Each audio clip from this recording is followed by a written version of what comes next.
My name is Hyle Squire, and the paper that I did my research on was Witchery and Healing. The book that I did it on was Ceremony by Leslie Soko. In the story, we see the main character, Hyle, who deals and struggles with many issues throughout the story. We see him deal with personal issues such as not liking who he is, in the sense that he's not fully accepted by those around him because of his race and the fact that he is mixed. Also, we see another issues arise in his life with him going to the war and coming back with post-traumatic stress syndrome. And throughout the story, we really see something come up that we don't really see in many other books. And we see this in this. There are some things in this world, certain sicknesses and disease, that sometimes just can't be cured by modern medicine. And to the Indians, this calls for a special ritual called the ceremony. Throughout the story, we see Hyle deal with post-traumatic stress syndrome, which has severely affected his integration back into his society. Also, we see the idea and belief in witchery and how it affects his spirit and wellness as well. Later on in the paper, I'll explain what I mean by witchery. The way that Hyle believed that witchery created the whites and caused him so much pain are the main source of his causes and much of the problems we see with Hyle's health. We see him go from feeling hollow and empty to trying to drown his pain in alcohol, to finally reaching stability and mental wellness through ceremony, self-reflection, and by completing his story the way he wanted it to end. Now let me explain a little bit more about what I mean by a ceremony. A ceremony is a spiritual ritual, usually involving a personal quest or a story. In ceremony, we see Hyle's healing revolve around a personal story, helping him deal with the problems he's facing in his life. A passage in the early part of the story gives insight into what I mean by this, when the narrator says, "I will tell you something about stories. They aren't just entertainment. Don't be fooled, they are all we have. You see, all we have to fight off illness and death." This passage shows their belief that stories and ceremonies can cause physical healing and mental wellness. In ceremony, we see a drastic difference in the type of treatment he receives from two major groups of people in the story. The whites, as the Indians refer to them, try to sedate and institutionalize him, while the Indians try to seek a more traditional form of healing, through medicine then. We see how the whites try to treat his sickness in this passage when Hyle says, "However, the army medic's only response is to force their drugs into him." This really shows what I was talking about on how the whites try to medicate him. They didn't want to talk to him. They didn't want to have interaction and try to focus on the issues that are more inside of him. They tried to place him in a hospital and drug him until they felt that he was better. Throughout the story, we see a different type of sickness, or more so an evil upon the world than upon Hyle, that corrupts his very spirit. The almost third party in the story plays a background role, but we see expressions later in the cataclysmic events that it could cause.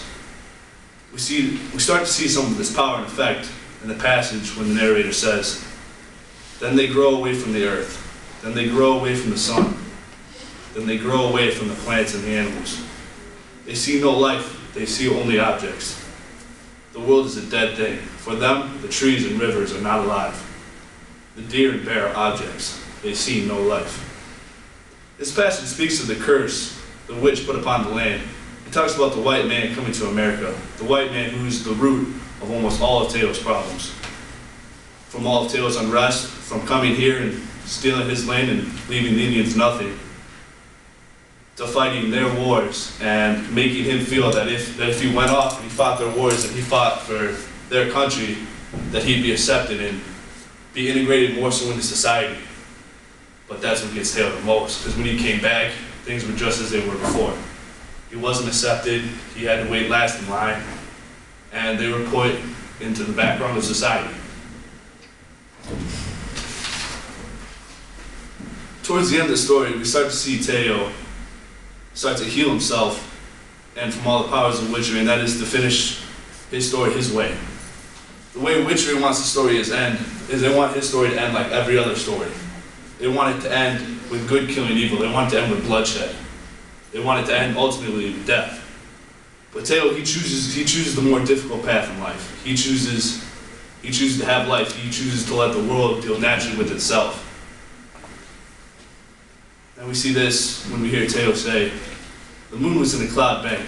It moved back into the boulders. It had been a close call. The Witcher had almost ended the story according to its plan.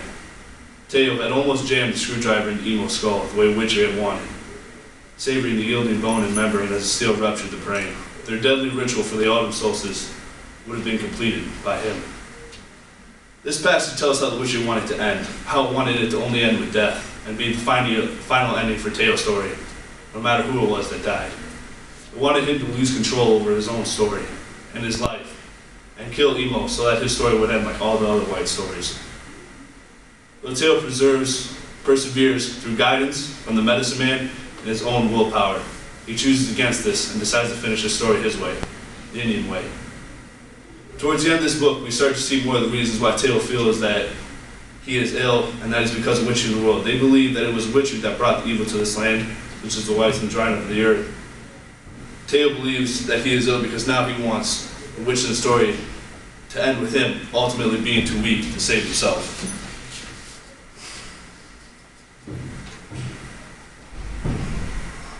The final story told in ceremony wraps the entire story together when we hear the narrator say, "Whirling darkness started its journey with its witchery, and its witchery has returned upon itself." Its own witchery has been returned all around it. Whirling darkness has come back on itself. It keeps all its witchery to itself. It doesn't open its eyes with its witchery. It is stiffened with the effects of its own self. It is dead now. We see him make many transformations throughout the ceremony, from being lost and feeling like nothing, to being healed and providing again for his family, and bringing honor back to his name. The story shows how health sometimes just isn't a medical state, but also a spiritual state that can be reached sometimes only by completing one's true story. Thank you.